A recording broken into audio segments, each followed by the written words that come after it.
Okay, thank you so much. Dear colleagues, dear friends, I would like to check that you hear us. So maybe just write announcement or you see on the right corner like Q&A section. So please put any votes, signals, so plus, minus, or whatever, just to have it. My name is Ivan. I'm going to be a content moderator for this talk, and it is one of my favorite topics, what I have seen. And so previously it is personal Kanban. There are a lot of good articles about that, especially different agile and lean-based people. They like to tell about this. I would like to introduce Sally. Sally, slowly, we had today as a very good talk from Alex. I hope Alex is husband of Sally. So Yes.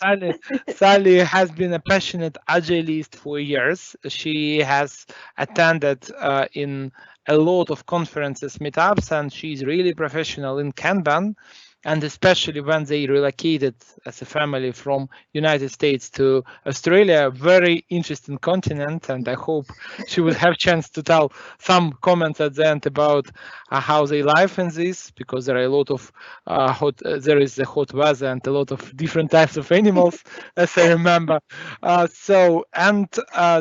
She would tell a lot about how personal Kanban and Kanban method as well is powerful, and how to use it for your family, for not only I don't know, your work activities, but home activities. So Sally, welcome on our stage. We really appreciate that you have chance to take part in our conference. So please. Great. Thank you so much for having me. Yes, so I wanted to talk to you all about personal Kanban today. Years ago, when I was working at Microsoft in the States, I got introduced to Kanban as a work thing. Um, and I thought it was really great, and I used it for a while. And then one day I was at a conference similar to this, but in person, and I met some people who were doing personal Kanban. And my first thought was, ew, I don't want to have to bring all this organizational nonsense into my personal life. That's work stuff. I don't want to do this. But a couple of years later, I was sitting at my kitchen table, almost in tears. My family had decided to relocate from the States to Australia, and I was overwhelmed. I had so many things to do. It was a time of year where I'd have a few days of sunshine, a few days of snow, a few days of cold and rain. I had a winery to let go of. I had a house with a yard that I'd neglected for a few years. I had all this stuff. And as I was sitting there getting really sad, I looked over next to my phone and we had a Sharpie and some sticky notes. And I remembered all the stuff that I had learned and that I used at work. And I put up a Kanban board on the back of my door that led to my pantry and my kitchen. And I wrote down everything I could think of that I needed. And over the next several months, as I worked through it, I realized that this was the most powerful thing I'd ever come across. And I know that it would have been months and months more had I not taken the time to do this. And so now I like to run around and share the stuff that I've learned about personal Kanban, because at this point in my life, I couldn't live without it. We have boards all over our home. Our kids use Kanban boards. I've got boards that I take with me. And I just wanted to share a few of the stories about what I've learned from giving this talk and what I've learned over time about doing this myself. Hopefully you can all see my screen. First, I'm going to do a little intro. Like I said, I've learned about Kanban. I've used it a lot. One of the coolest things about it is that there are only really two rules, and that is visualize your work. In other words, anything that you've possibly got to do, make sure it's visible. And the next most important is this little sticky right above that says doing and has the number 3, and that's to limit your WIP, or your work in progress. How many times I had to-do lists that had hundreds of items and I just kept trying to do so many at once. What they found is that if you can limit it, you actually put more effort into the things that you do, and you actually get more things done. So as long as you stick with those two rules, you're in pretty good shape. Now, a super basic board looks like the one that I have in front of me. You have your to-do column, or I like to call them options because I don't always do all of the things in my to-do column. You want a column for doing, and typically I like to keep this one a bit smaller so that even if I didn't have a WIP limit there, I could only have so many sticky notes in that section. And then you want your done column. And what's really interesting is you don't really want to get rid of your done items. You kind of want to see them stacking up. It gives us a sense of accomplishment that lends towards, us wanting to complete more work. Next up is your one item per ticket. You don't want to have multiple tasks on a ticket. You want to make sure that whatever you pick up and say, okay, this is next to my list, this is what I'm working on, that's the thing you want to concentrate on. So you want to make sure that you limit your items to one per ticket. If it has a bunch of tasks that you have to do, separate them out. You also want to limit your information. If you've got stickies that have way too much stuff written on them, you're going to kind of lose the point. And so you just want to have enough words or images or, whatever it is to tell you what needs to happen next. Try to keep it as simple as you can. Another thing that you can do to help organize yourself is to use what are called swim lanes. For example, over to the left, I've got a column for me. I've got a column for my husband, and funnily enough, this one's actually for my dog. And even though I can't teach her how to do things for me yet, I keep hoping. But you can have multiple swim lanes. You can also have swim lanes for types of work that you do. You can have things like we're going to plan for a vacation, or these are the chores that we have to do around the house, or, these are the additional things that we want to do because we're planning for a vacation. So you can create swim lanes to break out the type of work that you do into things that matter for you. Back to, limiting your WIP. Like I said, you've got to have this up here. A typical rule of thumb is maybe 2 or 3 items. I knew a person that I worked with a few years ago. She could only have 1 item at a time because anything else made her feel overwhelmed. And so it's just kind of a personal thing. But make sure that you're limiting your WIP. You can use different colors to denote different things on your board. So for example, over here, you can have a color chart next to your board where each different color would be for something specific that you want to do. Your blue could be your average tickets. Your green could be for something like a household project that you want to get done. And that would be all of the things that you had to do, the phone calls, the appointments. Vacation planning, booking your airline tickets, whatever it is that you need to do to get that vacation set, you can have a different set of colors. Because what you want whenever you look at your board is to be able to very quickly see what's happening. You want to radiate the information that you need. And so by having certain colors, you understand exactly where in the process your different types of work are. Another fun thing that you could use, and this is one that I discovered when I was doing that move, is iconography.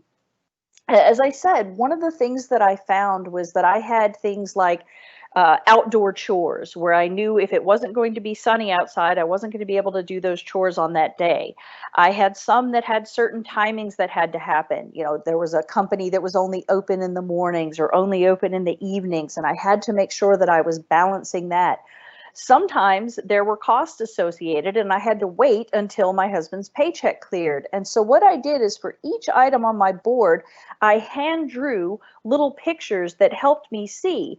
So when I came into my board every morning to double check it, I could look and say, okay, what's the weather going to be like? Oh, it's going to be snowy and rainy outside today. So I knew to pull my outdoor chores down below and start working on the ones that I could do indoors for that day.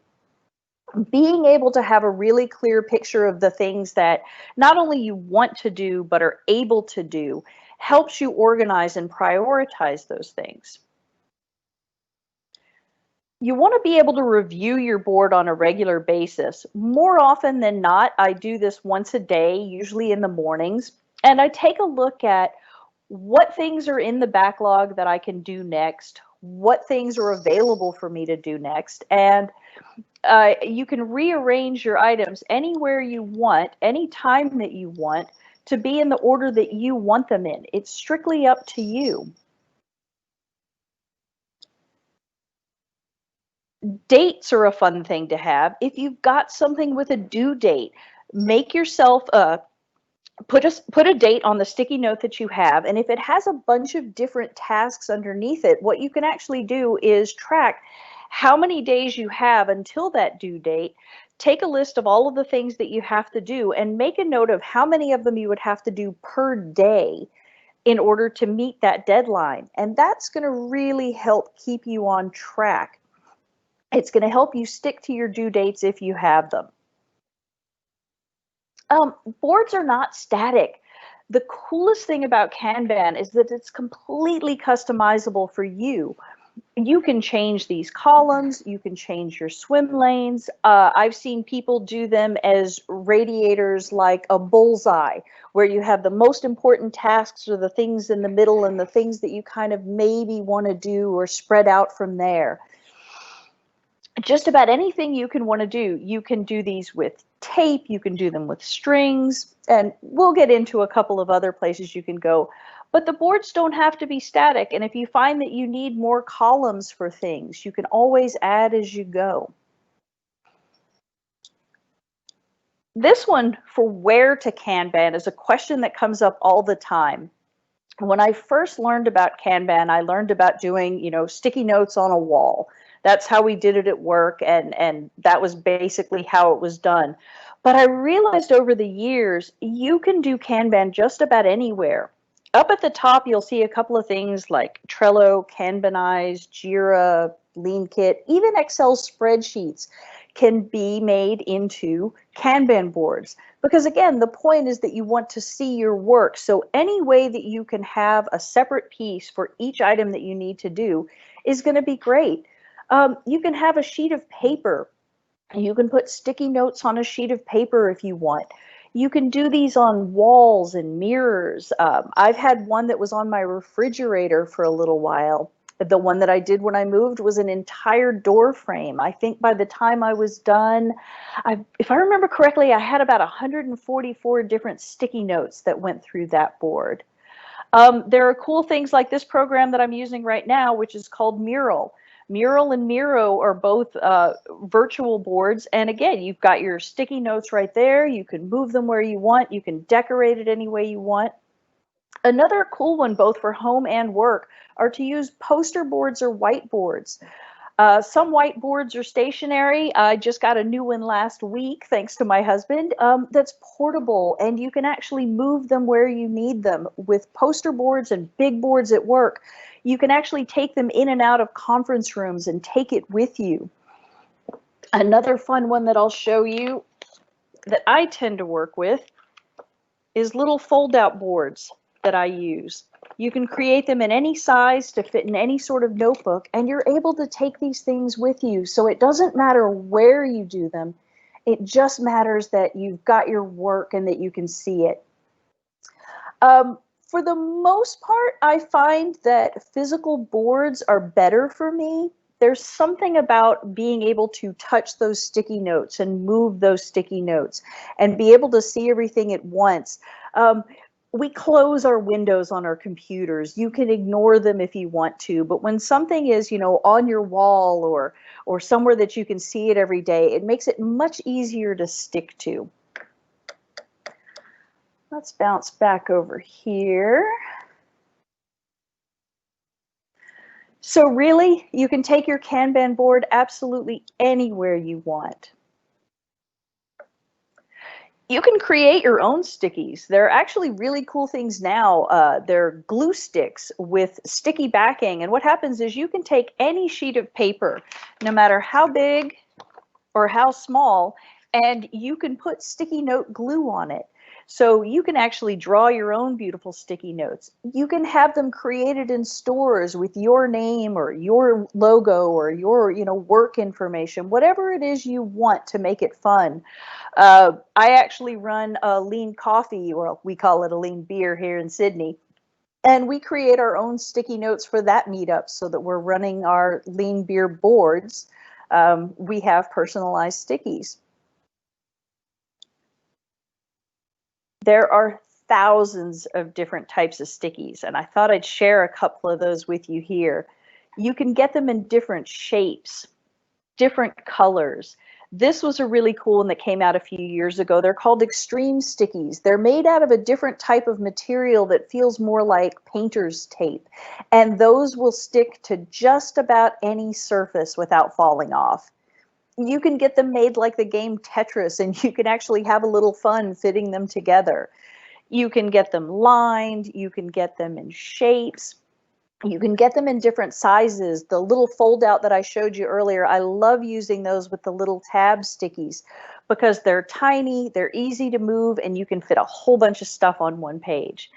And even more importantly, Post-it Now has a collection of digital versions, and no matter what you use in the digital world, you can create your own cool Post-its and type right on top of them.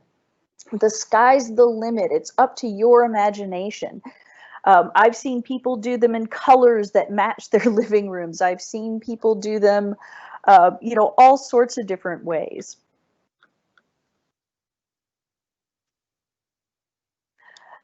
Even if your board is the most simple in the world and all you have are a couple of columns with your standard square sticky notes, like these, you can even customize that because you can rotate them. You can turn them on their side to denote different things. Those can be maybe the more difficult tasks that you have to do, or maybe they're the easier tasks that you have to do. Whatever it is that helps you see what you should come up with next. And like I said, limiting the information to a sticky is good, but sometimes you need larger stickies, and it's okay to put additional information on there. Whatever it takes to get you to see what you need. Next up, we're going to talk a little bit about priority. One of the things that happens to us is that we get overwhelmed. And when you start seeing a ton of stickies on your personal board, you're going to realize just how much you have to do. And that can get overwhelming really, really fast. So a couple of different things that you can do to help yourself prioritize are to do things like this, where you have a couple of things that you look at. So for here, I wanted to take a look at tasks that I needed to do that were very certain and very clear. I know exactly what has to be done, and then match that up with things that are very uncertain, things that I'm just not clear what might have to happen to make that task come true. There's also low risk and high risk. And so I threw a couple of examples in here. One of them that I did was I thought about creating my own personal Kanban book. I thought, I was using Kanban so much. I was taking boards with me. Sometimes I was creating them in digital format, but I really liked that tactile version. And so I thought about creating my own, and I realized it was really high risk. Who would buy this thing? How hard was it going to be to figure it out? And it was really uncertain as to what it would take. After a while, I realized that it should have stayed in the high risk uncertain zone, and I probably shouldn't spend so much time on it. Another thing that I was working on personally that I wanted to track was researching additional citizenship. Through one of my grandparents, I have the potential to get another citizenship in a different country. And I thought it would be really cool to research it. And I realized it's incredibly uncertain. I have no idea what that would take. I had no idea how to get started, but it was low risk. There really wasn't anything to it other than the time that I spent. And so I had that into a different section. And then the last one was a super simple one, very low risk, very certain, taking my next Kanban course. I've made it a point over the last couple of months to take a ton of different courses, learning especially in the enterprise Kanban realm. And once I could see all of the things that I wanted to do on this board, I realized that the best kind of no-brainer was to take that course. And so that's the one I went with. You can sort by just about anything you want. You can create a grid where you sort by cost or by time commitment, length of time that something's going to take. Some of the goals that you want may entail, something like, getting an additional degree or doing something that's going to take years of study.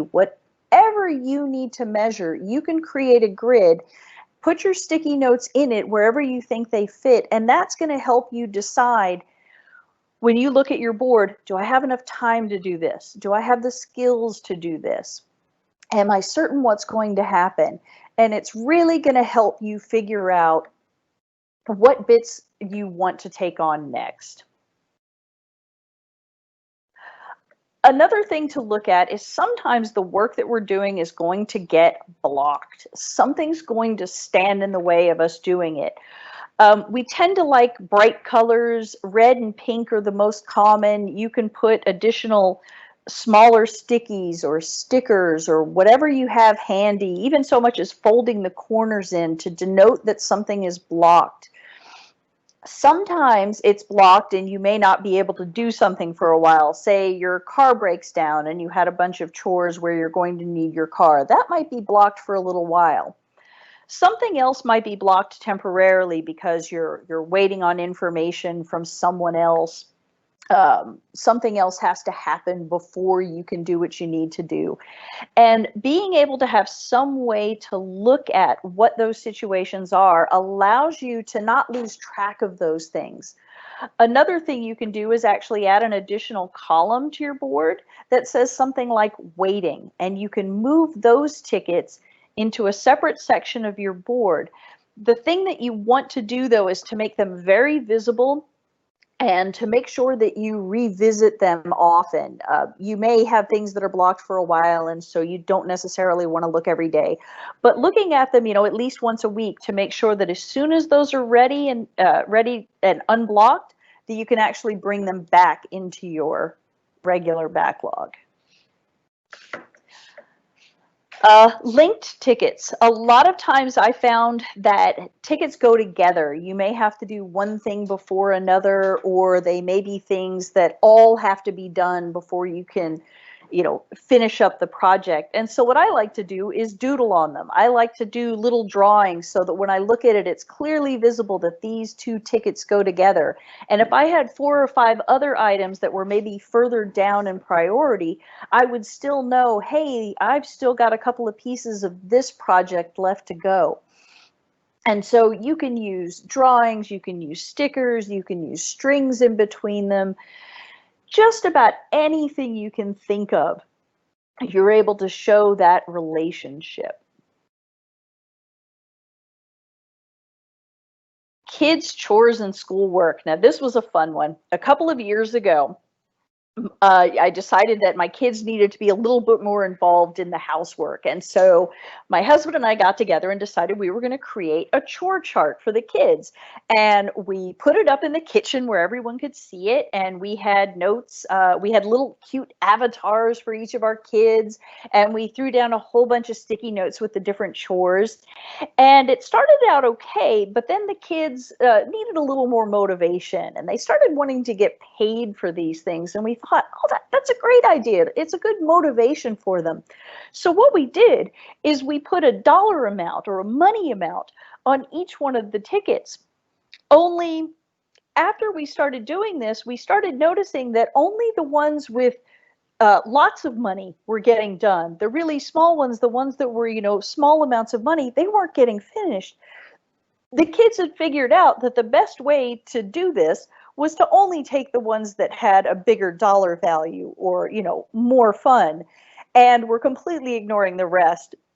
So if you're going to do chores and things like this with your kids, I've got another thing that I'll show you in a few minutes that is a much better reward system. But what's cool about kids is they can use this for school chores. They can use this for projects that they want to work on if they're learning something new.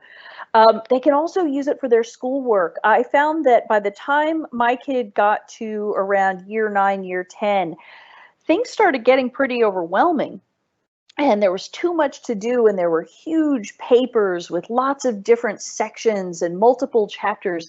And what we did is we simply broke everything down into sticky notes. And we put a board up in our kids' room. And so, for example, for a big paper that was going to take them weeks to build, it may have 10 or 15 different sections from your title to your opening chapter. to your appendix, whatever it was they needed. But being able to see that and being able to come home from school and pick one sticky note at a time and work on it and get it completed not only motivated them, but it felt really good because they were able to see that they were making progress. Whereas the year before, they just felt overwhelmed and kept putting things off until the last minute, which typically meant I had to be up at 2 o'clock in the morning the night before a paper was due, helping them get it finished. So there are tons of different ways that you can make this fun for them, get them involved. And what's really cool is that if they learn how to do this as kids, this is something that's going to follow them into college or into the workplace, and it's going to keep them on track. So back to motivation and rewards. It's not just good for kids, it's good for grown-ups too. One of the biggest questions that I get asked when I'm talking about personal Kanban is, yeah, this is all well and good, but how do you stay motivated? How do you not get bored and just ignore your Kanban system? And one of the fun ways that I like to do this is to come up with motivational images, and I'll post pictures or photographs or whatever I want. And as a family or for yourself personally, come up with a number of chores that have to get done before you get that reward. And so you can move your stickies on it and say, maybe you've decided that after 20, you're going to get to go have a nice champagne evening out. Or for your kids, you can say, hey, when you've done, 20 different items, you can get those extra special cupcakes that you wanted. Whatever it is that's going to motivate you, you want to have that visible on your board, because yeah, we're people and we're really, really bad at doing these things. We love to ignore the hard stuff. And when we have so much to do, it can get difficult. But find little ways that will make you happy. Put those up on your board and work towards those small goals. Another thing you can do is using sizes for importance. Sometimes I have all different kinds of sticky notes, and I know that the ones that are on the little tiny stickers, those are the least important things. They may be kind of fun for me to do, but big picture, I can leave those till later. But when it's a really big one, you know that it's far more important, and that'll help you with prioritizing the order in which you want to get things done.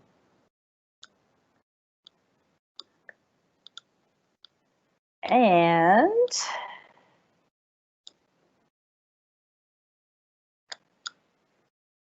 where can you learn more? If you head over here with me, I've actually added a link in here for you. The Personal Kanban site has got all sorts of resources and blogs and books, and what's really cool too is that one of the books that they have called Personal Kanban is actually all of the building blocks you need in order to do and start Kanban at work. It's a really easy to read book. It's really simple and it's really fun, and it shows all of the psychology behind why Kanban is so effective and why it can help.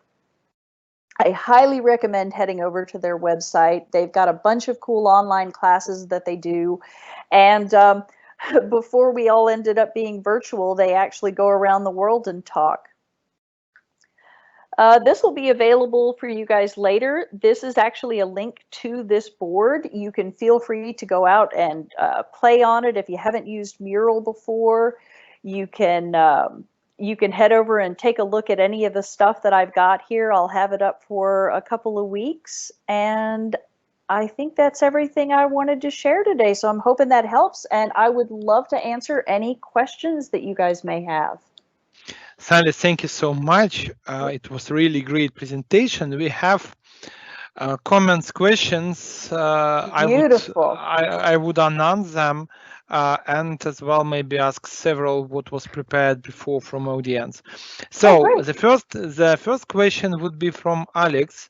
How did family members react on those innovations? I mean, introduction of personal Kanban board in the family. So what was, I don't know, transition them? What was reaction or so on? Especially kids, your dog and husband. Yeah, it kind of depends. For the most part, the toughest is getting your kids involved because kids are going to blow it off the fastest. Um, Typically, for say my husband and I, we do a lot of these where we have them for work projects and personal projects and just personal stuff that we have to do. And so we're able to talk back and forth and keep each other motivated. Hey, I noticed that sticky's still there. Um, Sometimes I joke because I'll make sure that my part of my part of the Kanban board actually has more space than my husband's because I know he's going to be taking his sticky notes and putting them on my section. With kids, probably the most important thing is to find that thing that's going to motivate them to stick to it because when they do it, they love it. It eases their mind. It makes them feel more relaxed. They feel like they're accomplishing things. And so they're not as scared when it comes to those big projects. But if you can't find a way to keep them motivated, those notes will just sit in that column and again you're stuck. Now you've just got pretty sticky notes on top of being late with the project. So it's really important to spend some time, just like we would in Scrum with a daily stand-up. Spend some time each day looking at what's happening and how the work is progressing and see if you can, build that motivation with whatever it is that your kid likes. Okay, thank you so much. The next question, it's more comment-like question. So, do we need this method, approach, or way for balancing our work and home? How it helps to balance our life? Maybe you can little bit explain about that. Yeah, absolutely. And like I said, I have a ton of different boards. As an agile coach, I have multiple boards for the work that I do. Sometimes I have separate sections on those boards or swim lanes for my different teams. Um, One of the biggest things that's helped me is trying to set aside time to do the personal board and time to deal with the work boards because, yeah, I find that it can get a little too much. And so trying to find that balance between them. But what's really interesting is if you're staying on top of your boards and you're really prioritizing the things that have to go next, what ends up happening is you wake up in the morning to go to work and you take a look at your personal board, you take a look at your work board, you can really get a feel for how your day is going to go, and that just helps you start your day without the pressure of having to figure that out. And then, for example, I make sure to leave my work boards behind on the weekends and only deal with my personal boards. So I wake up on a Saturday and it's like, hey, is there anything that absolutely has to get done? What's going on? What does my workload look like? And then I can rearrange as I want and keep those things separate. Thank you. The next question, quite simple. What tool we use it for presenting this stuff? I think that it's Mural. Yeah, it's like, can you maybe comment a little bit? Yeah. So, Yeah, so for this particular talk, I happen to use Mural. I love it because it does have the sticky note features, and there are circular sticky notes, bigger sticky notes, smaller sticky notes. You can really customize it for whatever you want and build on that. The beauty with that is that it's shareable. And so if you happen to have digital boards, you can share it amongst your family, or if you're using it in a work setting, you can share it with your coworkers as well. Um, a couple of months ago, I was actually using Microsoft Planner. With Microsoft Planner, which comes if you have a 365 or any other Microsoft thing, you can build multiple boards. And what's fun is you can move things between them. So if you find something, you're on your work board and you realize, oh, I need to put this in there, you can put it in and then move it later. Yeah, it's a really good way to just kind of keep yourself organized. And another thing that I do sometimes is that I'll have additional backlogs with things that I use over and over. I did a talk a couple of days ago with the Agile Coaching Retreat, some of you might have heard about earlier, and it was all about the things that are repeatable in my work. And so, for example, if I'm going to go kick off a new Kanban team or I'm going to go kick off a new Scrum team, I've got a list of things that I usually do, and I have those on sticky notes, both physical and digital. And I break those out and reorder them based on the team that I'm working with. And so there's a lot of stuff that you can repurpose to really keep yourself from having to redo things. It's almost like automation for your life. I understand. Thank you. And there are several questions regarding this Kanban board.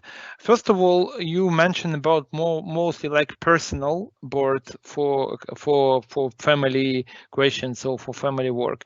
When you work as a team, so your husband, you, your kids, do you use the another approach than just separating the task-based, I don't know, or balance performance? So the next level of maturity of the system.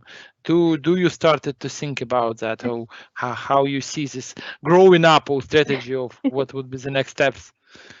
Yeah, so some of the strategies that we've used over the years is to use swim lanes so that each person has their own section, especially when kids are smaller.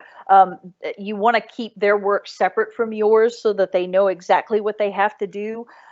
As the kids have gotten older, we can really have everything on the same board. We just have the type of work that it is in a different colored sticky note, and then we can kind of choose our own work. Just Um, transfer, yeah, transfer yeah, the responsibility, exactly. yeah. Mm-hmm. So you can see by looking at the board what the top priorities are, because anything that's at the top of the board is what should go next, and you can just pick and choose. But yeah, just keeping it colorful and fun, especially for younger kids, and really, just like I said, displaying whatever it is that you need. We'll get together as a family and just talk about, hey, should we change this? Is this still working? Are we still feeling motivated? And sometimes the answer is no. And so we'll move the board to a different location, anything to get your mind out of being bored with it. Okay, thank you so much. And another question would be about the work in progress limits.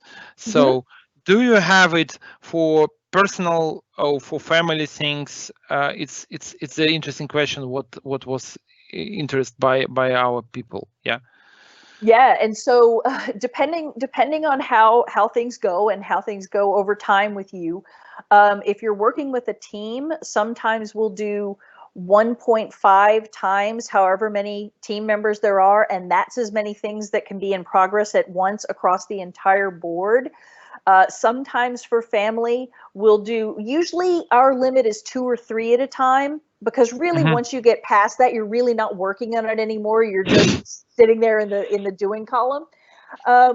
But depending on who you are and how motivated you are, you can even drop it to 1 and just say, look, I can only work on one thing at a time. I have to get this done before I do the next thing. And that in itself can be a really big motivator. Thank you. There are another several questions. Sorry for a lot Sure. of, because our attenders and community members asked it before a lot. So the question about Swimlines. So Swimlines, most probably it's separation of the work by different types. So how you separate this work by types? So do you have some, I don't know, classes or whatever? So for this. Yeah, for the most part, when I've done them, especially in personal Kanban, it's typically about the type of work. So, if I was planning a vacation, and you've got all this stuff to do, you've got airlines to book, you've got Visa and not bills to visa, put on hold. Yeah, you got to make procurement sure that and your whatever. passport's in order, all that kind of stuff. I would actually separate that and have a separate WIP limit on that. Maybe do 2 things at a time, depending on how much time I have. Yeah, making sure that you're looking at that work separately. It just helps you organize it, and it gives you that big picture, because those tickets could get lost in the other stuff that you have to do. And if it's, especially for something like that where you've got a deadline, you really want to make sure that you can see how that's flowing through. And so you would just create a swim lane or a different set of colored sticky notes, whatever it took to separate that work out. And yeah, it's just based on personal. That's the beauty part of it. It's all about what you want to see when you look at it, and what things are going to trigger you to take that next piece of action. Okay, and the last question, what asked from our members, it is about preparation, some preparation of the tickets, or I don't know, items, before they go to some of the commitments from the family members. maybe you can give some suggestions what need to be done. For example, head of the family, if, I don't know, husband or you are, I don't know who are, maybe you are both like head of your family, so managers better to tell, or I don't know, coordination facilitators, how you prepare, especially when you speak about children, kids, Yep. so when they growing up or whatever. Do you have such a process or just suggestion in this area? Yeah, it's really about figuring out what's going to get the point across to kids. So when they're younger, don't write on them. Put pictures up, or sketch pictures. Forks and knives if they have to put the dishes away. Draw pictures of clothing if you want to make sure that they're bringing their dirty clothes from their room into the laundry room. Those kind of things. Keep it as fun as you can. And then for the grown-ups, yeah, it's just about making sure that whatever you write on there is going to be known. Um, my husband and I have a tendency to know things in our head, but we can't communicate them to each other. And so sometimes he'll look at my stuff that I put on the board and go, "What does that even mean? Why is that even there? What am I supposed to do with this?" And so yeah, just having those daily conversations to figure out, okay, what does this item need to say? And over time, a lot of this stuff is going to get reused. So what we'll do is we'll have our notes, for doing laundry, dusting, changing the batteries in the fire alarms, things like that. And you just figure out how to use them and reuse them over time. Mm-hmm. Thank you so much, Sally. It was the last question. First of all, we want to appreciate you for your attenders. We welcome you to all our events, not only these global things. It's more likely once per year. We all communities, that communities which we try to drive and help. But anyway, in all our countries where we are present, we welcome. Do you have any comments to our audience, or maybe some words we would glad to hear? Yeah, like I said, I love this stuff. I have found that Kanban has helped me in so many ways. I did a talk a few years ago on this very subject, and when the pandemic locked us down, I had a woman who saw me a few years ago and said, "Oh my gosh, I remembered your talk. I put up a Kanban board for my kid when they had to start learning from home, and she thanked me for it because she remembered that there was something she had control over and could do." So I love sharing and talking about this. If any of you want more info, find me on Twitter or LinkedIn. You're going to get a copy of this board, and all that information is out there. If you find you have any questions, let me know outside of this. More than happy to chat. Okay, thank you so much, colleagues who are looking at us, sorry, not colleagues, but friends, attenders, and so on, dear attenders. So we have the page, I have published this in Q&A section and on Agile's Community Z event, so where you can put your comments, questions, and Sally later maybe to try to answer to the questions when she would have time. Thank you again for your attenders. Glad to Thank see you you all again. so And much. thank you, colleagues. See you. Bye again, and see you later. Bye. Bye, everyone. Bye.